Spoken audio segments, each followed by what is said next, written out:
Good day, everyone, and welcome to the FedEx Corporation First Quarter Fiscal Year 2022 Earnings Call. Today's call is being recorded. At this time, I would like to turn the call over to Mickey Foster, Vice President of Investor Relations for FedEx Corporation. Please go ahead. Good afternoon, and welcome to FedEx Corporation's First Quarter Earnings Conference Call. The first quarter earnings release, Form 10-Q, and stat book are on our website at fedex.com. This call is being streamed from our website, where the replay will be available for about 1 year. Joining us on the call today are members of the media. During our question and answer session, callers will be limited to one question in order to allow us to accommodate all those who would like to participate. I want to remind all listeners that FedEx Corporation desires to take advantage of the safe harbor provisions of the Private Securities Litigation Reform Act. Certain statements in this conference call, such as projections regarding future performance, may be considered forward-looking statements within the meaning of the Act. Such forward-looking statements are subject to risks, uncertainties, and other factors which could cause actual results to differ materially from those expressed or implied by such forward-looking statements. For additional information on these factors, please refer to our press releases and filings with the SEC. Please refer to the investor relations portion of our website at fedex.com for a reconciliation of the non-GAAP financial measures discussed on this call to the most directly comparable GAAP measures. Joining us on the call today are Raj Subramanian, President and COO, Mike Lenz, Executive VP and CFO, Brie Carere, Executive VP, Chief Marketing and Communications Officer. And now Raj will share his views on the quarter. Thank you, Mickey, and good afternoon, everybody. And thank you for joining today's call. First and foremost, I would like to extend my sincerest thanks to our global team members who continue to deliver for our customers in an exceptionally challenging operating environment. We are extremely proud and grateful for the manner in which Team FedEx continues to move the world forward. The execution of our strategies continues to drive high demand for our differentiated services, despite the disruptive impact of the pandemic to labor availability, industry capacity, and global supply chains. As we look at our first quarter results, our performance was highlighted by double-digit increases in yields across all our transportation businesses, driven by limited capacity, high demand, and our revenue management strategy. The impact of constrained labor markets remains the biggest issue facing our business, as with many other companies around the world, and was a key driver of our lower than expected results in the first quarter.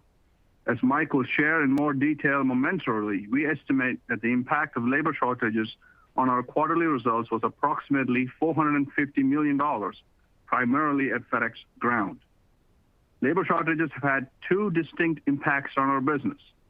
The competition for talent, particularly for our frontline workers, have driven wage rates higher and pay premiums higher. While wage rates are higher, the more significant impact is the widespread inefficiencies in our operation from constrained labor markets. To illustrate this, I'd like to share a brief example from FedEx Ground.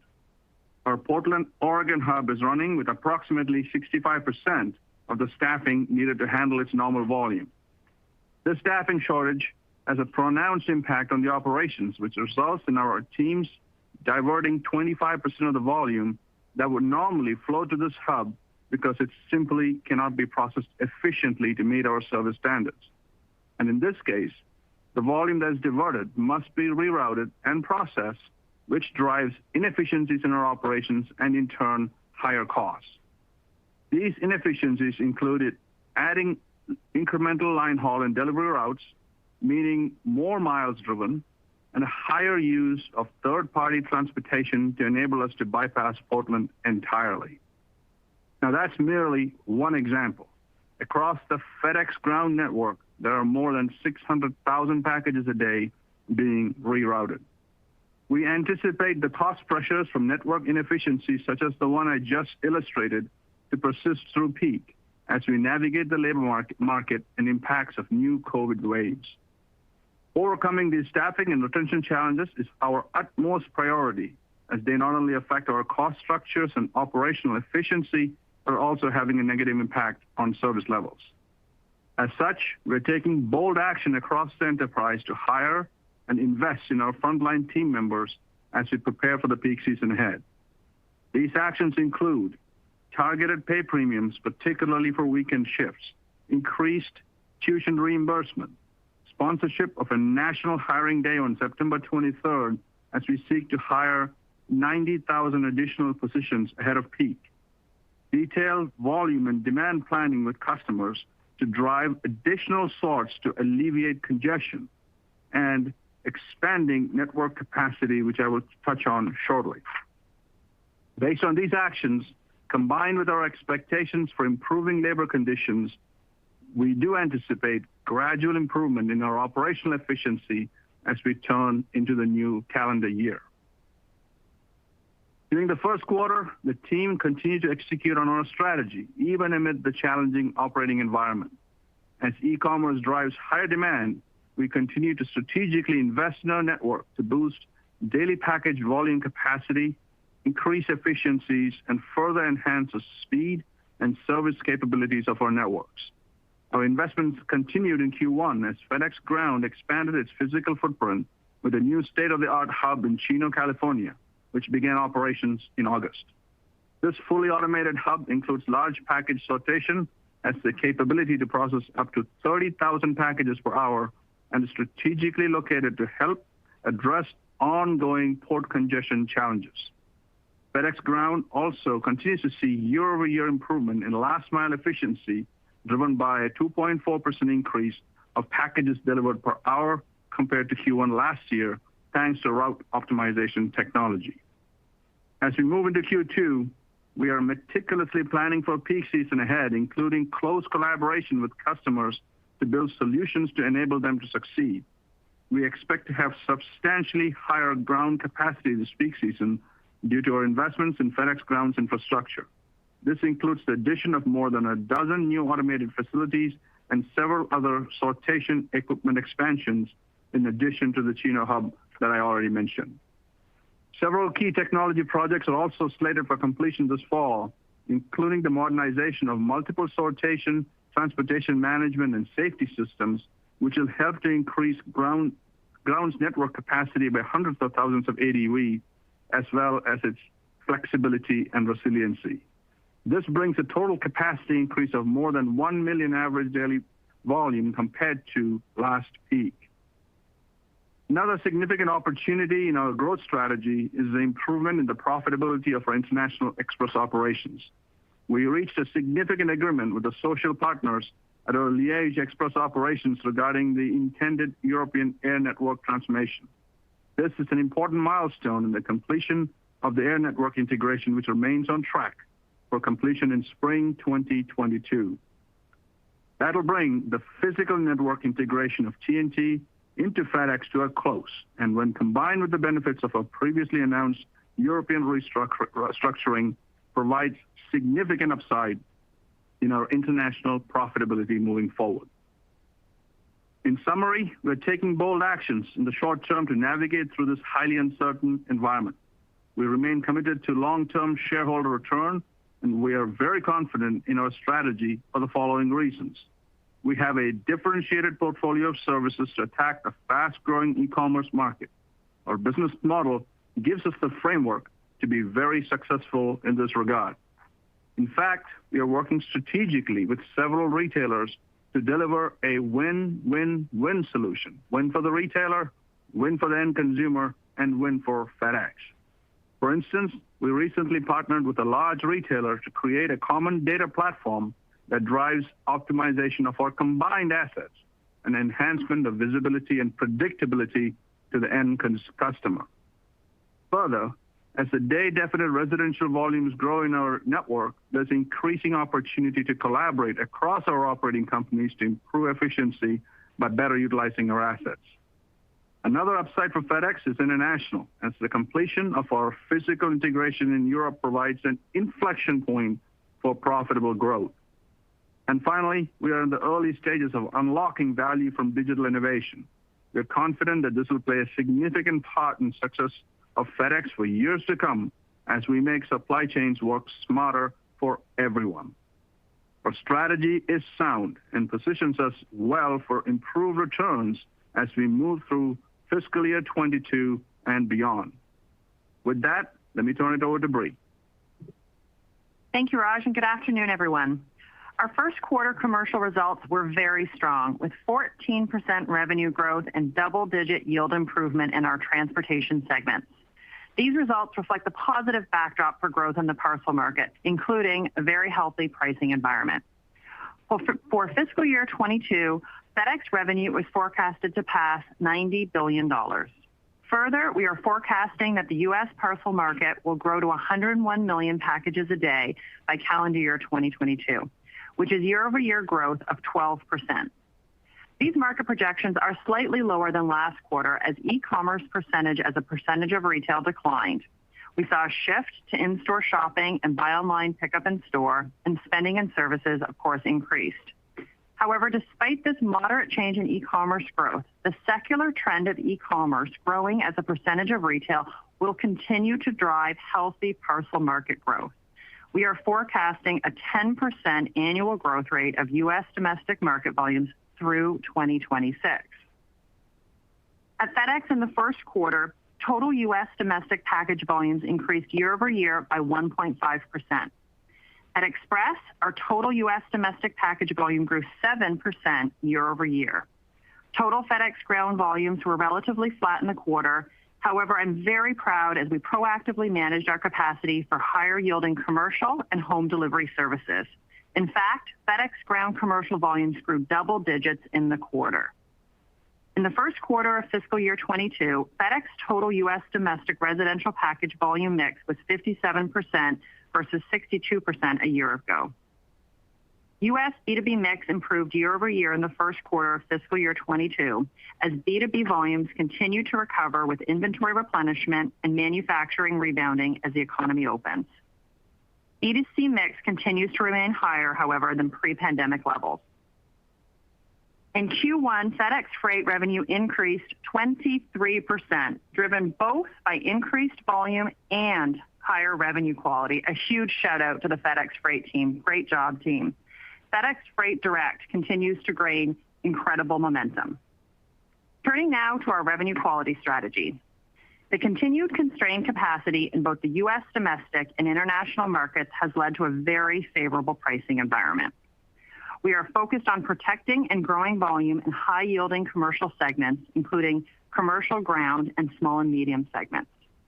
We have an incremental opportunity to improve large customer yields through contract renewals and providing large customers an ability to procure incremental capacity at current market rates. As announced yesterday, effective January 3rd, 2022, FedEx Express, FedEx Ground, and FedEx Home Delivery shipping rates will increase by an average of 5.9%, while FedEx Freight rates will increase by an average of 5.9 to 7.9%. We also announced other surcharge increases, which can be found on FedEx.com. These increases will help us continue to balance capacity with demand and mitigate the impact from the increased costs that Raj just outlined. Turning now to international. We are forecasting the air cargo market to be more than $80 billion by calendar year 2025. At FedEx, we currently have single-digit market share, and as such, this remains a significant growth opportunity for us to continue to pursue. We expect air cargo capacity to remain constrained through at least the first half of calendar year 2022. A full recovery is not anticipated until 2024. Global air cargo capacity continued to recover in July. It is still down 10% compared to pre-pandemic levels. Capacity on international lanes remains scarce, and we have seen European and APAC export demand recover to pre-pandemic levels. Globally, we continue our efforts to optimize our network and customer mix. We managed to a very high percentage of priority service on our international flights, with yield per package improvement of 11% for international parcel and yield per pound improvement of 18% for international freight. Exports from Asia are fueled by the strong demand from B2C and B2B recovery. B2B will further benefit from a shift in demand from ocean freight to air cargo as our customers replenish stock levels in time for the peak sales season. To provide access to reliable capacity in this constrained environment, we turned 6 previously ad hoc intercontinental flights into scheduled service in the fiscal year quarter Q1. 4 Trans-Pacific and 2 for the Asia-Europe lane. We are seeing a strong recovery in Europe as well, with the overall economic recovery back to pre-pandemic levels. Our intra-Europe cross-border B2B volumes have recovered to pre-COVID levels. Our growth is further accelerated by significant B2C parcel volumes. E-commerce growth will be critical for both our Asian and European businesses. In Q1, we expanded FedEx International Connect Plus from Europe to 6 new global destinations, increasing coverage to 82% of global GDP across a total of 300 lanes. And on September 1st, we launched FICP in EMEA across 80 origin destination lanes. For businesses looking for a cost-effective solution with competitive transit, FICP provides a compelling e-commerce value proposition. We continue to gain new customers through FICP and have a very robust sales pipeline. In summary, while it continues to be a very dynamic market, we remain incredibly confident in our global growth potential and our world-class commercial teams to bring in market-leading yields. And with that, I'll turn it over to Mike for his remarks. Thank you, Brie, and good afternoon, everyone. Our first quarter FY22 adjusted earnings per share of $4.37 was negatively impacted by approximately $800 million in year-over-year headwinds. And while Raj covered the operational impacts of these challenges, I will detail the financial impacts to the quarter. Of these headwinds, the difficult labor market had the largest effect on our bottom line, representing an estimated $450 million in additional year-over-year cost, the majority of which impacted our FedEx Ground business. As we look into the impact of labor costs on the business, I want to break this impact into 2 components: higher wages and the impact of network inefficiencies. Of the $450 million, we estimate that $200 million was incurred in higher wage and purchase transportation rates. This included higher wage rates and pay premiums for team members and higher rates paid for third-party transportation services. In addition to the higher wage rates, we estimate that network inefficiencies of approximately $250 million contributed to the total impact of labor shortages on the business. These costs include additional line haul, higher usage of third-party transportation, cost to reposition assets in the network, overtime, and recruiting incentives, all to address staffing shortages. Beyond the labor impacts, our results for the first quarter also included the following headwinds: an additional $135 million in healthcare costs due to lower utilization a year ago, $85 million related to investments in the ground network, which represents the cost of bringing online 16 new automated facilities and expansions at 100 facilities, which are critical to improving service and adding capacity to meet growth for peak and beyond. And at Express, we had an estimated $60 million in incremental air network costs due to the impact of COVID restrictions on our operations, including limitations on layovers, supplemental crews to ensure service continuity, and immigration restrictions. In addition, and as a reminder, our prior year results at Express included a pre-tax benefit of $65 million from a reduction in aviation excise taxes. That said, our first quarter results did come in lower than our own expectations as difficult labor conditions persisted throughout the quarter. As a result of that, variable compensation was not an expense headwind in the first quarter. With that overview of the consolidated results, let's turn to the highlights for the segments. At Express, results declined due to the higher operating expenses from staffing challenges and COVID-related air network impacts I discussed. Profitability was also impacted by fewer charter flights compared to the surge last spring during the early months of the pandemic. While we've covered the impacts to ground results in detail, I would like to call to your attention to an enhancement in our reporting included in the release and the 10-Q. As a result of business growth and our unmatched 7-day operating network at Ground, we are now providing additional product-level disclosures for average daily package volume. Beginning with our first quarter, we are breaking out ADV statistics for FedEx Ground Commercial, Home Delivery, and Economy Services. Turning to freight, we reported a record operating margin of 17.3% for the quarter as our continued focus on revenue quality and profitable growth drove average daily shipments up 12% and revenue per shipment increased 11%, as Brie highlighted previously. Now let's pivot to capital spending.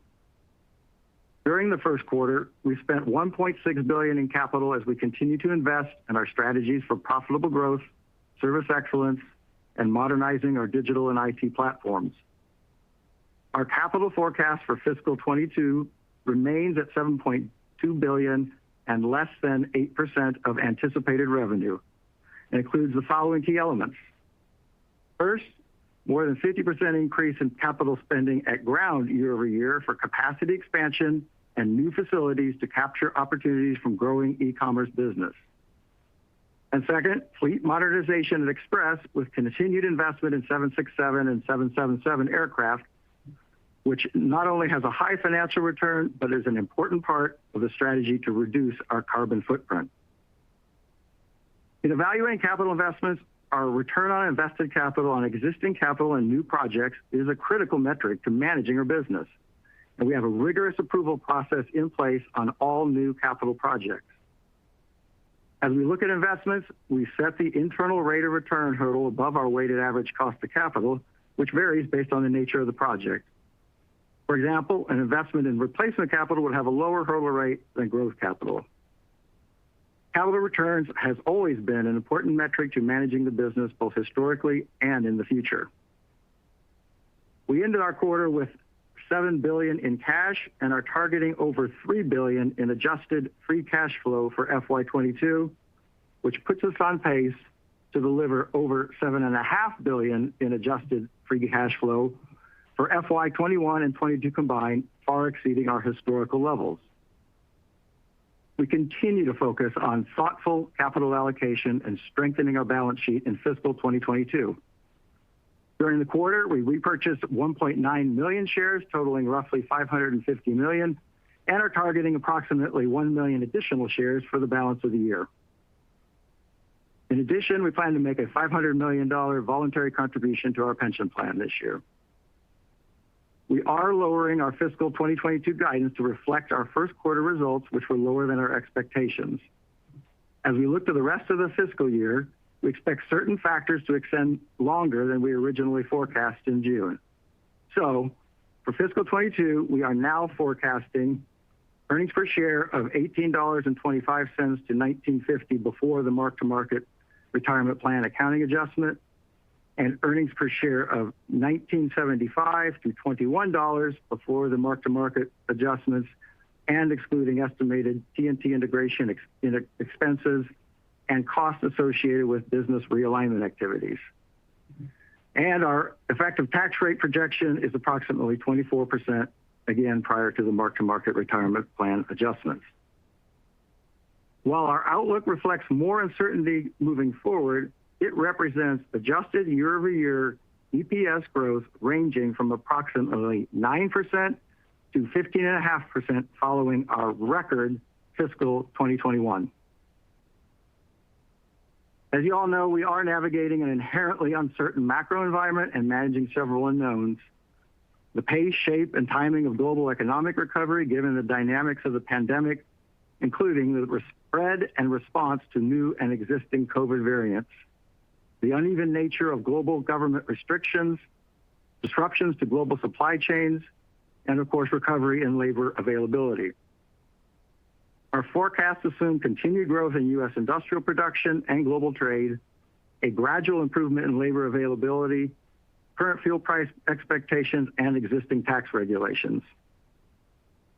With respect to labor, we are assuming that the combination of these actions we are taking that Raj outlined, combined with a steady increase in labor availability as we turn into calendar 22, will allow us to add team members, which will drive improvement in our efficiency, productivity, and cost structure.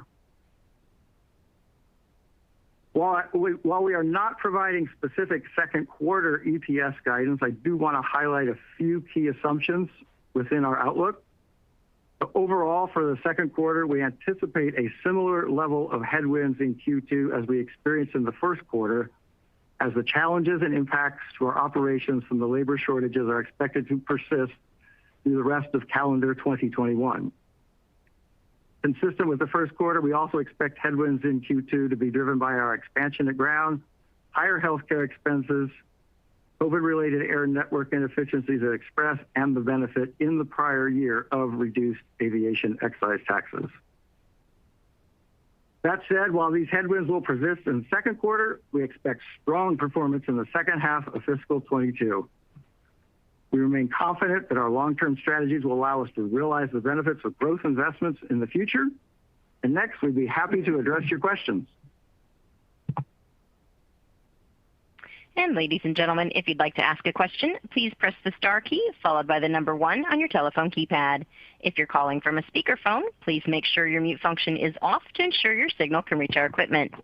Please note that we do ask that you only ask one question, but you may re-queue after your question has been answered. Again, star 1 to ask a question. And we'll go first to Scott Group from Wolfe Research. Your line is open.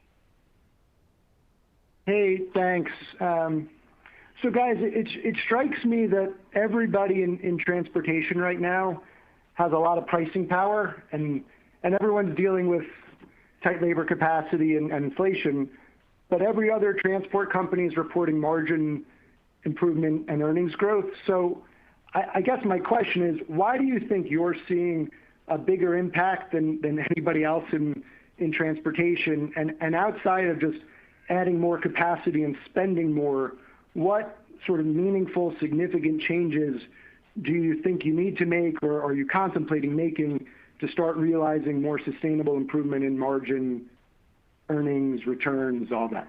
Thank you.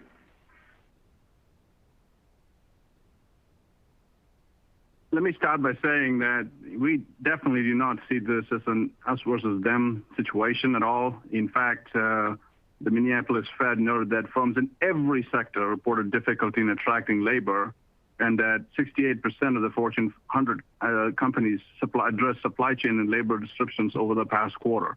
So the situation is very complex, not just the availability of workers impacted by safety concerns with COVID, and of course the very real issue of childcare.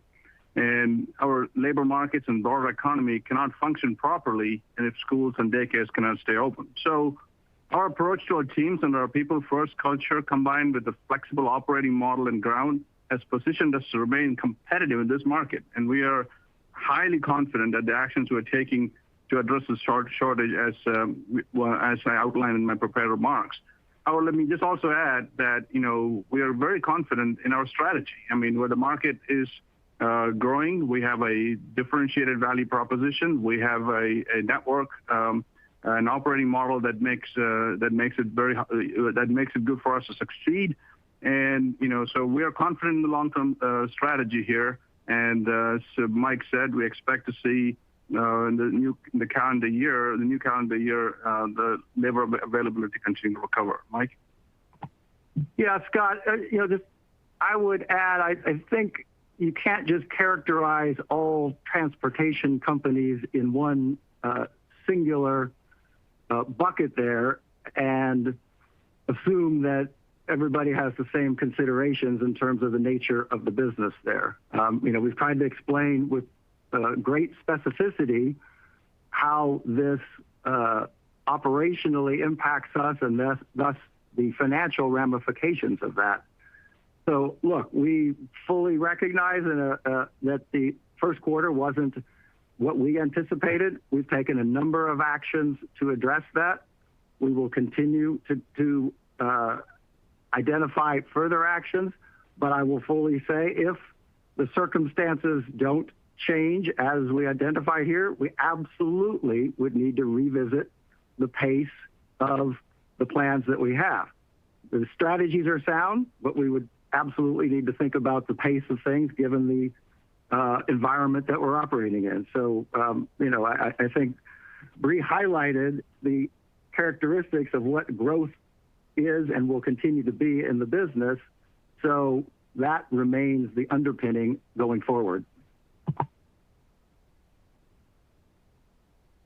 And next we'll go to Brandon Oglenski from Barclays. Your line is open. Hey, good evening, everyone, and thank you for taking my question.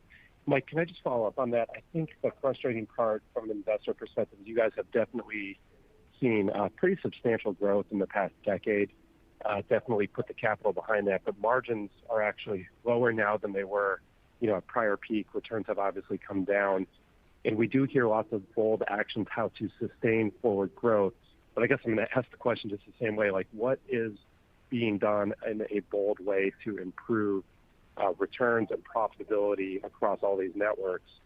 And, is there a way to look back and say, hey, we've been investing in the 777 and 767 fleet, and yet express margins aren't showing much traction? How do we review those prior plans to ensure that they deliver in the future? Thank you. So, well, Brandon, let me first, you mentioned about express investment in the aircraft there. If you rewind roughly a year and a half ago, we were in the midst of talking about parking and reducing capacity in a number of our MD-11 fleet. Obviously, the market changed radically here, and there was the need for the additional capacity and the opportunity there, so we unparked those. Should things change going forward, that remains a flex lever, and it absolutely is the case that having a higher proportion of the newer, more efficient aircraft, which the 767 and 777 are, in the fleet will drive improved economics and margins at Express. So again, we're ongoing looking at these different network initiatives, and so that absolutely remains a long-term winner in terms of the fleet renewal, and we will continue with that. What was the second part of you started off with another aspect? Well, Mike, the frustrating thing I think here for a lot of your investors is that the growth is very evident, especially in the last few years. It's just that margins have not improved. So, there's always a plan to improve margins, but it doesn't seem to come through. So what are the bold steps that can be taken to improve those outcomes in the future?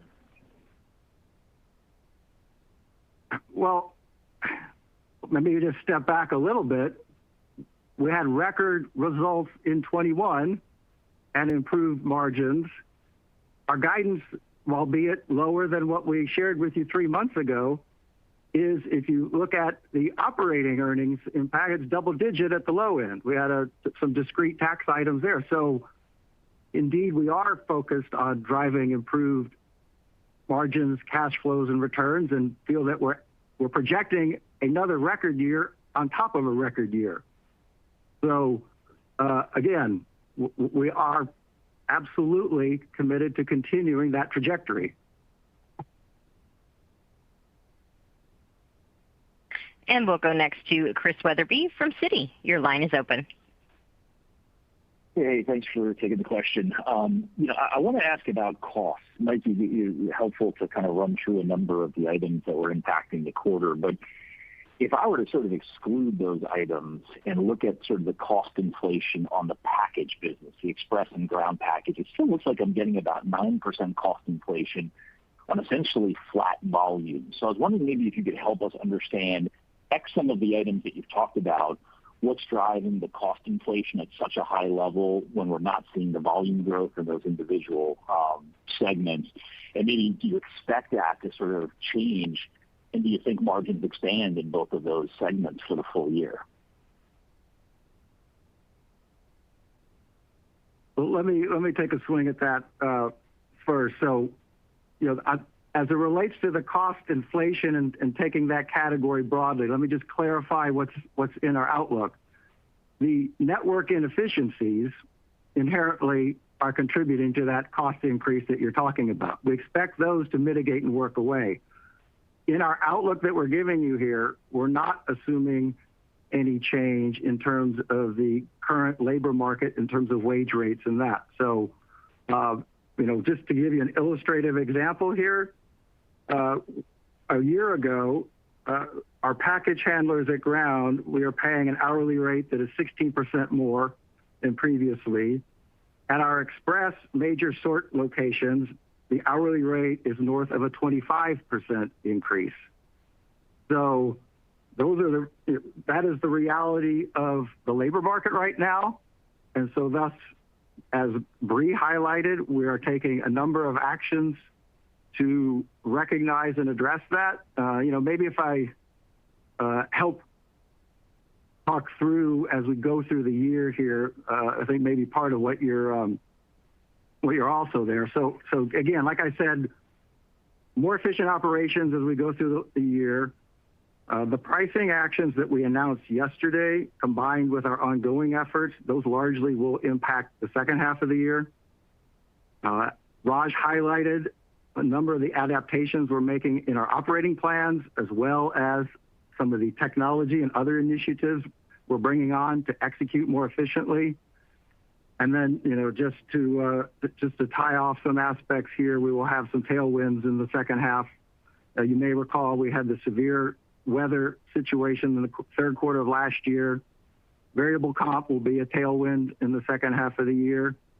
And then there was two other items with the frontline bonus program and then the recognition of our Yale contribution. So trying to put all that in context for you there. Raj, anything? I was just going to cap it off, Chris, by just saying that, we expect in the second half that improved margins in all segments of our business.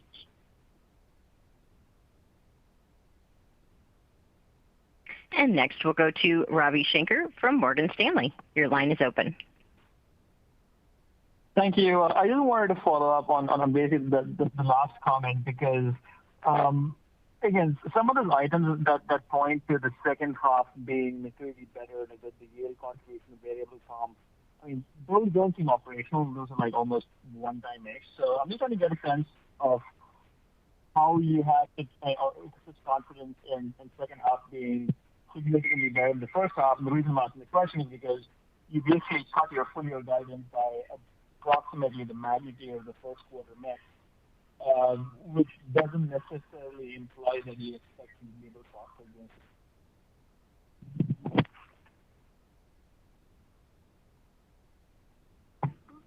Ravi, you broke up some there, but there was a reference to some of these items being non-operational in the second half. I guess maybe I'd turn it around the other way and say if we were fully... Sorry, if I can try again, if my supplement signal is weak. I just wanted to get a little bit more detail into why you think second half is going to be materially better than the first half, because some of those items you quantified, the yield contribution, the variable comp, et cetera, those seem kind of non-operational, almost one-time-ish in nature. So again, do you really feel like the top line is going to accelerate, the volume is going to accelerate? And the reason I'm asking this question is because you basically cut your full year guidance by approximately the magnitude of the first quarter miss, which does not seem to imply that you are expecting these labor cost issues to continue for the rest of the year.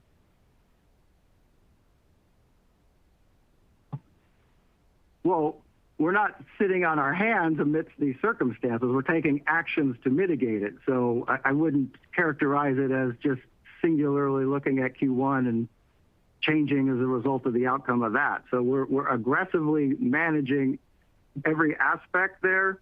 I guess I might turn it around the other way and say, if you looked at our results in Q1, absent the labor availability challenges, it would be extraordinary, and thus, we realize the absolute number matters, and so we're taking actions on a number of fronts that will make the second half exactly as we outlined. I'll let Bree address your volume question for later as we go through the year.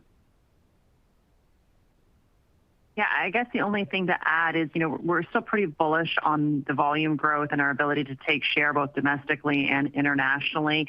The Q1 of our fiscal year is the hardest comp year over year from a growth perspective. So for sure we had, to say earlier, I think there was a comment earlier about kind of flat volumes. We have to put that in perspective. And, we have record high volumes within the network right now.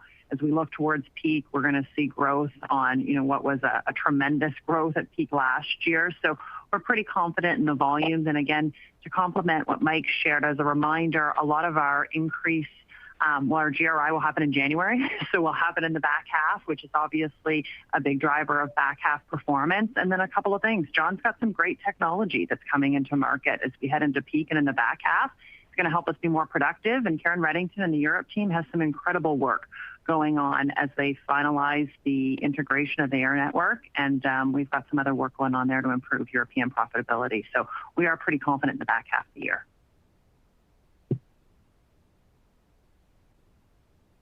And next we'll go to Ken Hexter from Bank of America. Your line is open.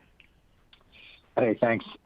So, Raj, I think there was a comment in the release kind of talking about some of the deceleration on some of the e-commerce, and with ground volumes down 10% year over year, international, domestic down 13%. You know, is that part of what you're anticipating for labor to improve, or maybe just talk about the top line? Bree, you were just mentioning still seeing strength and a good network into peak, but yet these numbers indicate, and kind of what we're hearing from the market, that we're seeing some of this deceleration as you had in the print. So maybe just talk about the volume side a little more. Sure, I'll start and I'll turn it over to Bree. No, absolutely. We are actually seeing very strong volume. To add to what Bree just said, the only reason we're seeing a flat volume in the ground segment is because of the economy product, which just broke out for you for the first time. And you know, even from the commercial volume is growing strongly, and even our HD volume on a very tough year-over-year comp, we're still growing on top of that. And international is growing very strong. So no, the only place we're not going there this restructuring our international domestic businesses, but our IP business, our IE business, export business is very, very strong. So no, the demand for our services continue to be very strong because of the differentiation that we are providing in the marketplace, and we continue to gain market share around the world. So Bree. Yeah, I think Raj kind of outlined it pretty clearly from a volume perspective. As we get beyond, I guess the one thing I should add that maybe wasn't clear in my opening remarks is that we are constraining demand right now. You know, as Mike and Raj talked about the labor, we are doing everything we can to strike that right balance of growth with service. And I will tell you that as we've done that, you can see where we've constrained it. It's the FedEx Economy product. It's the least profitable product, so it's the right place to constrain growth. And we have made sure that we are not constraining growth in our highest profitable segments. That's small and medium, and that's our commercial. And you saw those strong commercial numbers that I referenced earlier. So I would say, number one, we're confident in the secular growth opportunity for FedEx. Two, we feel we've been gaining share. My last market share report shows that. And then where we are having to constrain because of the labor issues, we are doing so in a very disciplined manner. And next we'll go to Tom Wadowitz from UBS. Your line is open. Yes, thank you. I wanted to go back to labor. I mean, it seems like your guide really, in a pretty big way, hinges on that assumption of improving labor availability in second half. So I guess just two elements to that. Do you feel like you have much visibility to that improvement, and what maybe have you seen that would give you confidence that that's going to happen? And then I guess a component within that is you go into peak. It would seem like if you can't staff the sorts ahead of peak and you have to hire, I don't know what your number is, 50,000, 70,000 people, that problem could get worse before it gets better. So I guess visibility on your labor and being okay during peak as well. Thank you. Thank you, Tom. Yeah, the number is 90,000, and we are well on our way here. Now, we have the last 2 weeks we have seen pockets of opportunity and positive changes that we hadn't seen in the first quarter. So that gives us a little bit of encouragement. And this is a systemic issue. And so yes, we're making some assumptions here in terms of labor availability. But if we staff up for peak, then hopefully the Q3 will be in good shape. So we're not making dramatic assumptions here in terms of Q3 and Q4. But we are assuming that Q3 is going to be better than Q2, is going to be better than Q1. And the early indication, just very early indication, is that that's indeed the case. So, I don't know, Mike, or want to add anything to that? No, just to reiterate, when I broke the labor impact into two pieces. The part that we're assuming that does mitigate, as Raj outlined, is the impact from the availability. Again, the market wage rate is what it is, and we can assume nothing different than that. And that is what is baked in to the outlook. And next we'll go to Brian Ossenbeck from JP Morgan. Your line is open. All right, thanks for taking the question. Just wanted to ask Bree about the trends in pricing. Obviously, we saw the GRI yesterday. You talked about that briefly. You've got some new surcharges in place, fuel's going up. But I think you mentioned in the prepared remarks there's some availability for people, the larger shippers, to get capacity now at current rates. So maybe you can just distill that, those two factors. What do you feel about getting price in the market to capture and get ahead of some of these costs? And then maybe you can clarify the comment on the larger shippers who generally cause a lot of these surges from a volume perspective. Thank you. Got it. Thanks, Brian. Good question. To be really clear, when we're talking about incremental capacity, one of the key elements of our revenue quality strategy, which has application here in the United States as well as in our intercontinental. As we talked about it, I talked about the 6 new flights that we launched from an Asia outbound perspective. And that was primarily, quite frankly, a transition from ad hoc to scheduled service to improve reliability. But that allows us to plan and predict, and it also allows us to sell differently. As we sold into those flights versus previously, a lot of that was kind of catch up and spot rate. We are making sure that we are bringing on customers at current rates, and we are measuring kind of those current rates. So if a customer had X use of our intercontinental lift prior to the last 18 months, we have contractual terms there. But as we increase the capacity we give those customers, that incremental business comes on at a higher rate. So we're really trying to strike the right balance with our customers, give them the predictability that they need and honor our existing contractual terms, as well as we expand capacity, give them availability to that capacity at an incremental current market rate. So really trying to strike that right balance. So that's what I was referring to. It's predominantly on the intercontinental side, but of course it does have application from a peak perspective.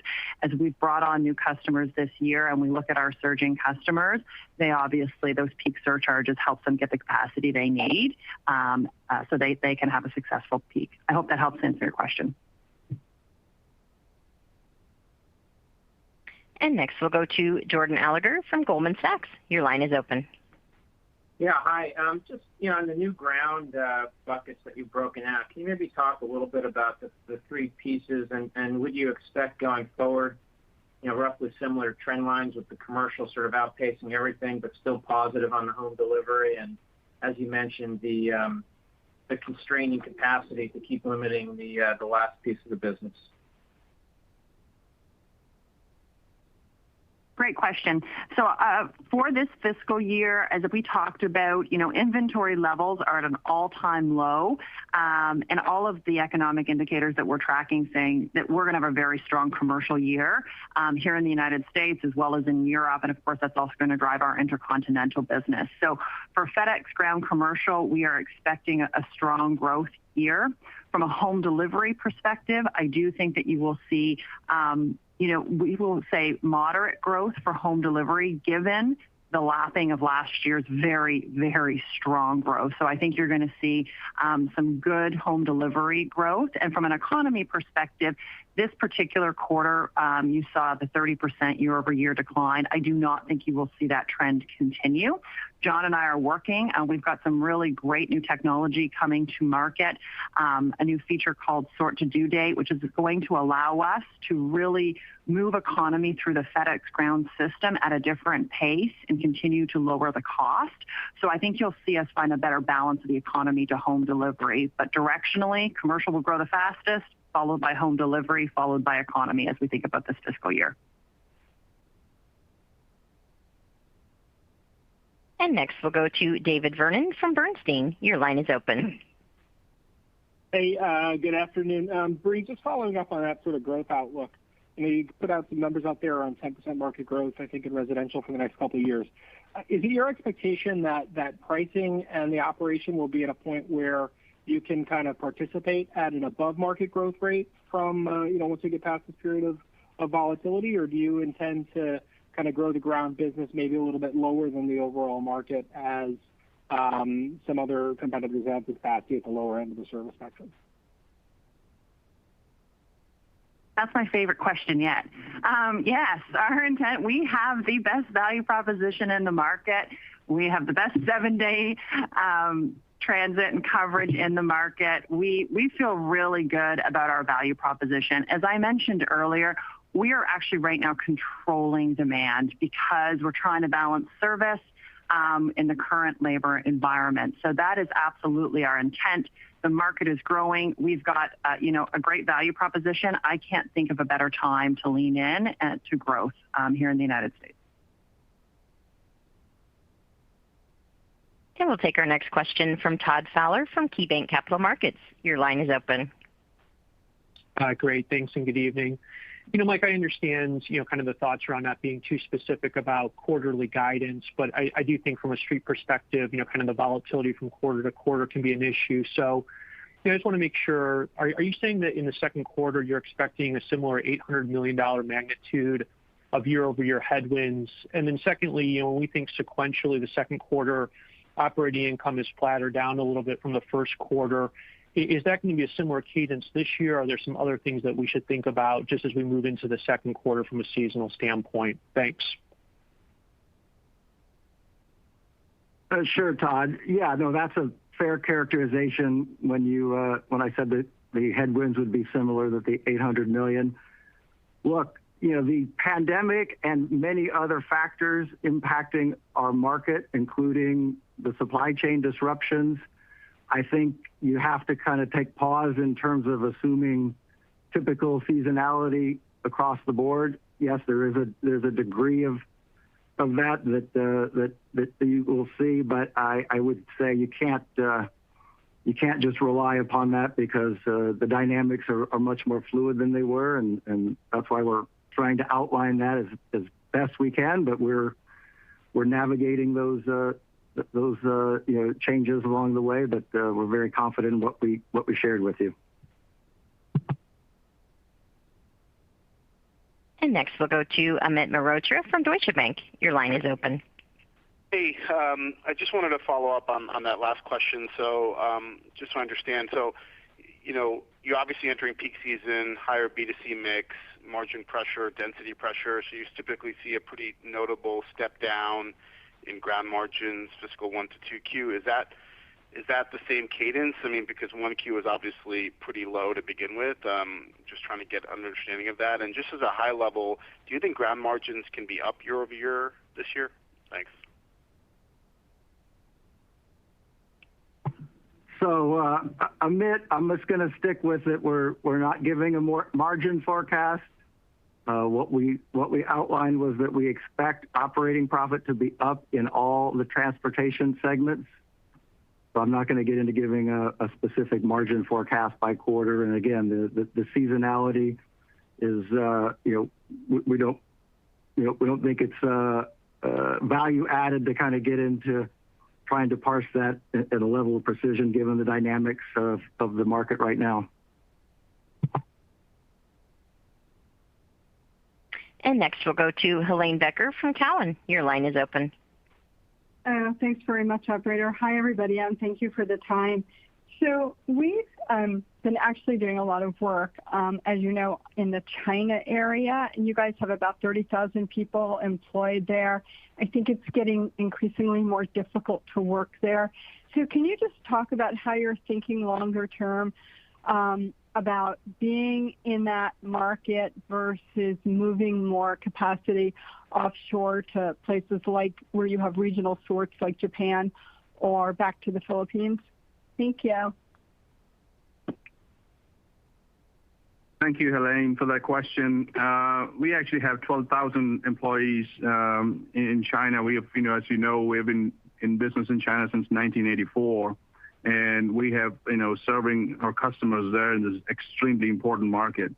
We value our business in China, and we are committed to continuing to improve our value proposition there. Our growth in the market is very strong, and our operations, in our hub in Guangzhou is going smoothly. And we also just opened up new air operations from Beijing. So, so China remains a very important market for us, and we are very committed to it. And next, we'll go to Jack Atkins from Stephens. Your line is open. Okay, great. Thank you for taking my question. I guess just to go back to the CapEx and return discussion for a moment, Mike, thank you so much for the additional sort of comments around returns and free cash flow. But I guess when we think about sort of the longer-term targets for the business, you guys have always sort of talked about this double-digit consolidated operating margin. We haven't really come close to it since fiscal year 16. You raised the CapEx as a percentage of revenue targets in the proxy several weeks ago. Can you talk about why it makes sense to raise your long-term capital spending plans when the business still isn't achieving the long-term targets you've set for it from a margin perspective? Just help us square those two things. I think that's an issue that a lot of people are having trouble justifying.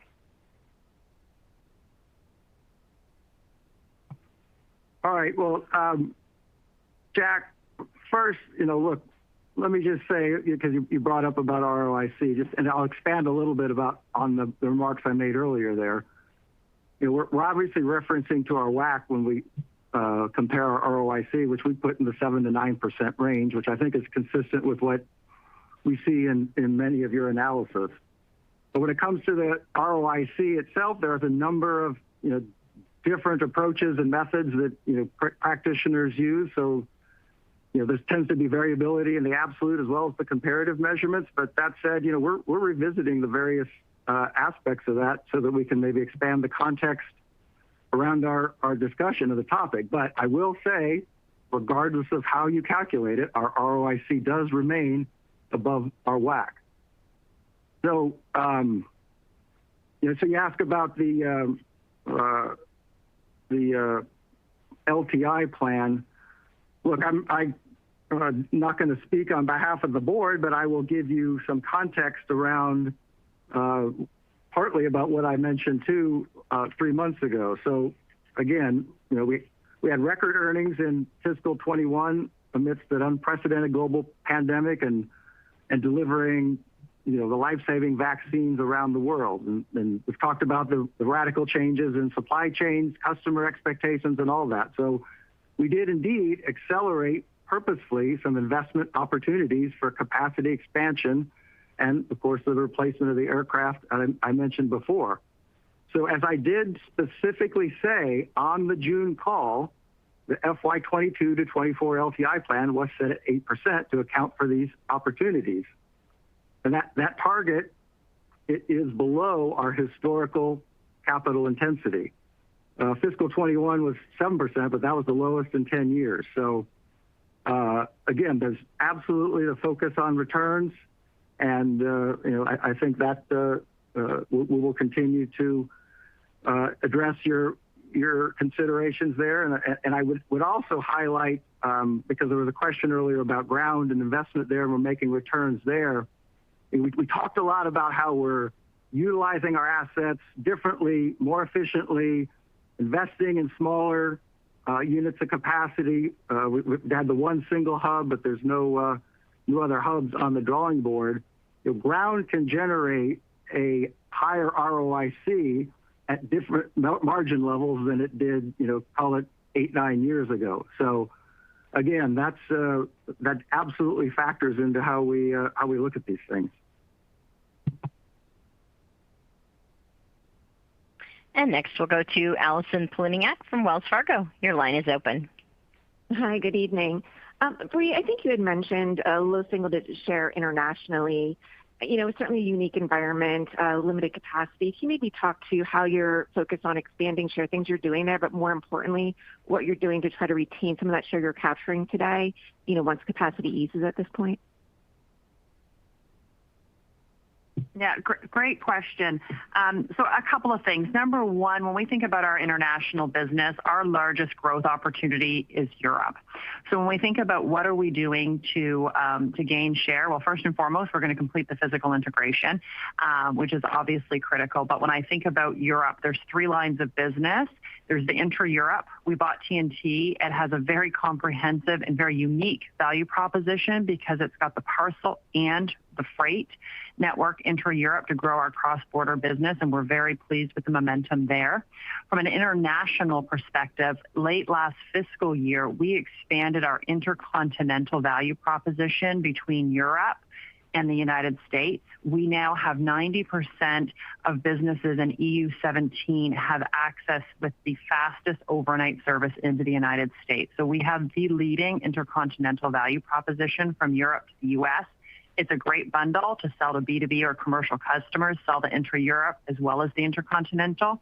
And then thirdly, when I think about Europe, we are absolutely underpenetrated in e-commerce, both within Europe as well as from Europe to the United States. And we, as I talked about, have launched the FIC product, which is really a very competitive product. It's got quick transit times, but has very different features of service for the last mile. So it allows us to lower our cost to serve because the features on the last mile delivery look a lot more like the ground domestic network. So that's our primary focus from a Europe perspective. I will say we are also underpenetrated between Asia and Europe, and we've got great momentum in that lane. Similar metrics, we have sped up our service into Europe from Asia.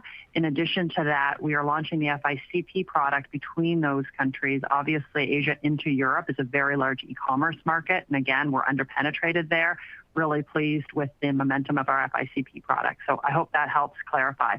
I also wanted to go back. I just looked at my notes. Commercial and home delivery here in the United States, as we think about the rest of the fiscal year, are going to be neck and neck from a growth perspective. So as I talked about commercial growing faster than home delivery, they're going to be pretty darn close as we look at the volume growth this year.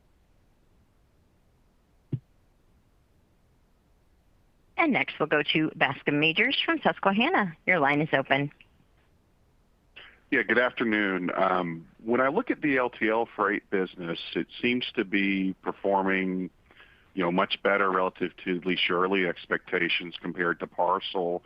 Yet that's still a manual, labor-intensive business that requires a lot of drivers, line haul, freight handling, and bodies to do that. Can you characterize why you think that you haven't had these labor-driven struggles in that part of your business that seem to be plaguing the parcel businesses, particularly domestically, and any best practices or lessons you can learn and apply elsewhere? Thank you.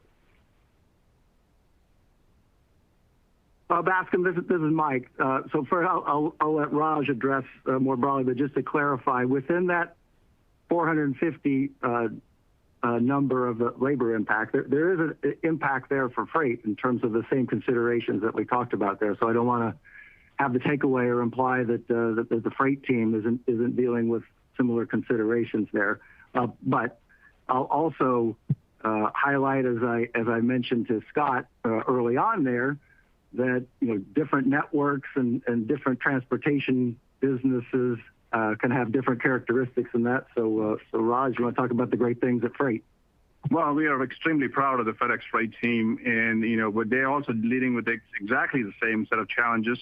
And but we have the team has done a fantastic job of managing through our revenue quality and operational efficiency despite these challenging circumstances. And it's obviously a very, very key part of our portfolio. Having said that, with 20 million packages on the ground network per day, or in the ground U.S. domestic parcel network, is a very different set of challenges than dealing with a much smaller set of shipments that go through the freight system. So, look, on your point about sharing best practices and making sure that we do the right thing across our operating companies, that goes on every single day. And the operate collaboratively is a big mantra at FedEx now. And we are definitely doing that. So, again, I'm very, very proud of what the freight team has done here. And next we'll go to Dwayne Fenningworth from Evercore ISI. Your line is open. Hey, thanks. So just on the $200 million wage pressure and the $250 million in inefficiencies that triggered, just to dive a little deeper there, was this a turnover issue or an investment for growth issue? Are people leaving at a faster rate, or are you struggling to staff to grow? And if it's the latter, given the environment, why grow?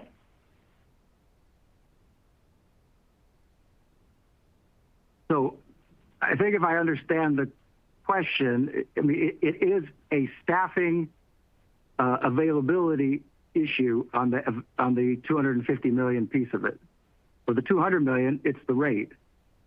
So just to reiterate that, and like I said, we fully expect and are beginning to see some improvement in the availability, but should plans not proceed as we fully expect, then like I said earlier, we would need to obviously reassess the pace of implementing the initiatives there, but the opportunity remains nonetheless. We just need to be mindful of the overall environment.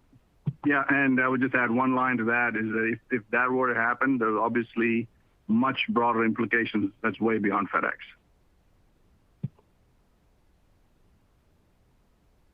And now I'd like to turn it back to Mickey Foster for closing remarks.